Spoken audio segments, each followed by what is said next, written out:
జనులందరికీ స్వాగతం సుస్వాగతం. ఎవడైనా కింద స్థాయి నుంచి పైకి ఎదుగుతున్నా, లేకపోతే వరుసపెట్టి హిట్స్ కొడుతున్నా, లేకపోతే వాళ్ళ కెరియర్ పీక్ స్టేజ్లోకి వెళ్ళేటట్టు కనిపించినా సరే కొంతమందికి అయితే కడుపు మండిపోతూ ఉంటుంది. దాన్నైతే అసలు వీళ్ళు జీర్ణించుకోలేరనమాట. నాకైతే తేజ సజ్జా విషయంలో అదే జరుగుతుందా అనిపిస్తుంది.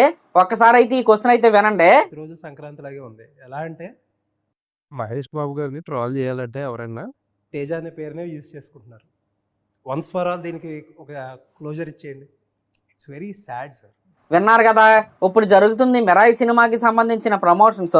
గుంటూరు కారం సినిమా అలాగే హనుమాన్ సినిమా రిలీజ్ అయ్యి దాదాపు 1.5 year 2 years అయితే అవుతుంది. మిరాయి సినిమా రిలీజ్ అవ్వడానికి సరిగ్గా 1 week అయితే ఉన్నట్టుంది. ఇలాంటి టైంలో ఫ్యాన్స్ని ట్రిగర్ చేయడానికి కాకపోతే ఈ క్వశ్చన్ అసలు దేనికి పనిచేస్తుందండి? వాళ్ళు ఎవరో బుద్ధి లేని వాళ్ళు సోషల్ మీడియాలో ఫ్యాన్ వార్స్ చేసుకుంటా ఉంటే దానికి తేజ సజ్జా నటించిన హనుమాన్ సినిమాని మధ్యలో లాగితే దానికి తేజ సజ్జా ఏం చేస్తాడండి? ఇక్కడ తేజ సజ్జా కొద్దిగా మెచ్యూరిటీ ఉన్న పర్సన్ కాబట్టి దీన్ని అయితే బాగా హ్యాండిల్ చేశారు.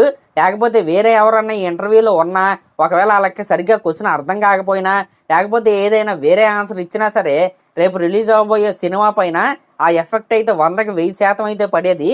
అసలు ఇలాంటి క్వశ్చన్ వల్ల జీరో కాదు కదా, ఇన్ఫినిట్ జీరోలు వేసుకున్నా ఇంత ఉపయోగం కూడా లేదు. ఇప్పుడు ఇంకొక ప్రముఖ జర్నలిస్ట్ ఏమని అడిగాడో చూడండి. మీకు ఎలాంటి నప్పుతుందని మీకు ఇంకా పూర్తిగా ఒక పిక్చర్ రాదు, వాళ్ళకి మీతో ఎలాంటి సినిమా తీయాలని ఒక పిక్చర్ రాదు.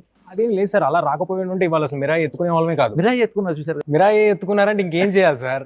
కాదు మీకు ఎందుకు నచ్చట్లేదు సార్ సినిమాలు చేయడం? మీకు ఎప్పటికీ నచ్చట్లేదు.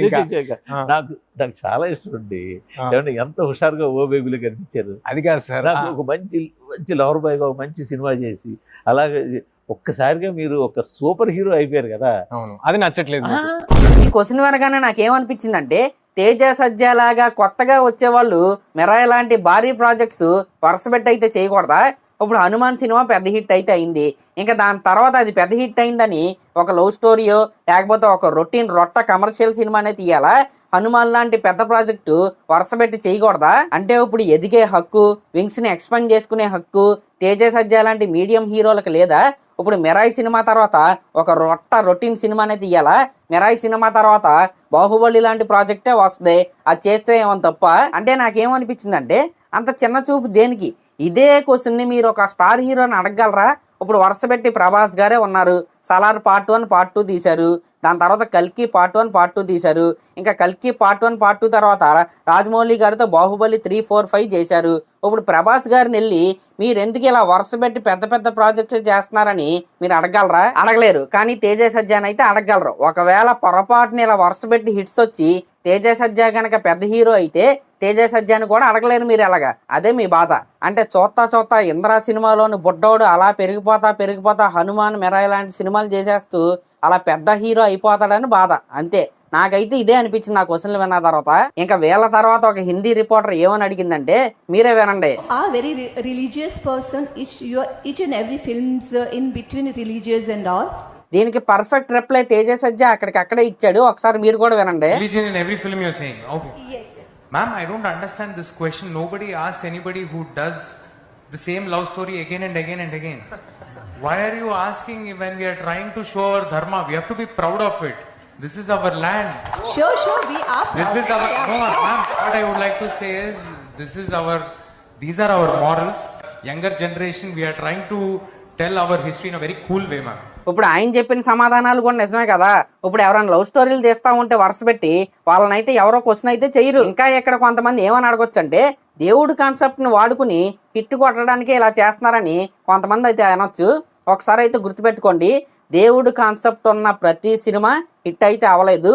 At the end of the day దేవుడు ఉన్నా లేకపోతే ఇంకే సారాంశం ఉన్నా ఆ కథలో ఆ సినిమా బాగుంటేనే సినిమా హిట్ అయితే అయింది. అయినా ఇప్పుడు దాంట్లో తప్పే ఉంది? మన మైథాలజీ గురించే కదా సినిమాలు చేస్తుంది. అలాంటి సినిమాలు తీసేవాళ్ళు కూడా ఎవరైనా ఉండాలి కదా.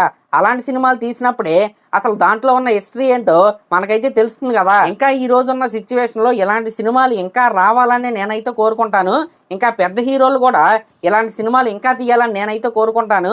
ఫర్ ఎగ్జాంపుల్ చెప్తా, మన నిఖిల్ గారు నటించిన కార్తికేయ సినిమా చూసిన తర్వాత ద్వారకా గురించి, శ్రీకృష్ణుడి గురించి గురించి అప్పటి వరకు తెలుసుకోవాలని ఆసక్తి లేని వాళ్ళు కూడా ఆయన స్టోరీలు అయితే తెలుసుకున్నారు. అది మన చరిత్ర. హనుమాన్ సినిమా చూసిన తర్వాత ఆ రామాయణం కావచ్చు, లేకపోతే ఆంజనేయ స్వామి గురించి కావచ్చు, చాలామంది యూట్యూబ్లో చూడటం, ఇంకా ఆ కథలు వినటం అనేది నేనైతే నా కళ్ళారా అయితే చూశాను. ఇంకా కల్కి సినిమా రిలీజ్ అయిన తర్వాత మన మైథాలజీ అయిన మహాభారతం గురించి చాలామంది కథలుగా విన్నారు.